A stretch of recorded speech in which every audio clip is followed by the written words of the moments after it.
In the book, for one thing, the authors talk about the myth of the balanced life. So many times in our modern life, we have this prescribed notion that any issues we experience are the result of like work life balance. We just gotta live a more balanced life, and then that will solve all of our problems. But the authors say that this is a misnomer.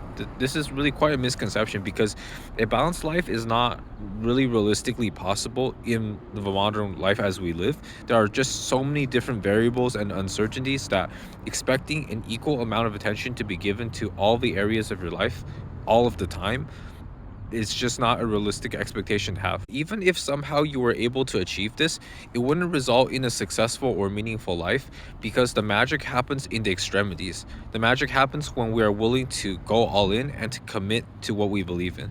If you were to spread yourself in by giving an equal amount of attention to everything all of the time, that means that you are not particularly committing to any field and going all in the way that causes the magic to happen. I offer say that a better idea to go for rather than the balanced life where everything gets an equal share of time all of the time is the idea of counterbalancing. And that is situationally spending more time and attention into one area at the expense of a different life area, but then switching it off so that overall it results in a balance. But it's more like a verb rather than a noun. It's not a static state of affairs. It's rather more like a continual balancing act that you're doing.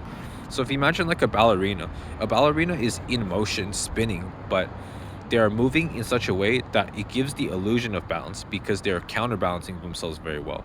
And this dynamic is what we want to have in mind when we imagine the optimally balanced life in the dynamic in terms of counterbalancing. So imagine the different areas of your life, for example, health and relationships and wealth and your spiritual well-being, your friends, your family, all the different areas of your life. The authors say that an example of a good way to do this is that you're sometimes willing to invest more into some areas at the expense of other areas, but never for so long that the neglect causes damage to other areas of your life.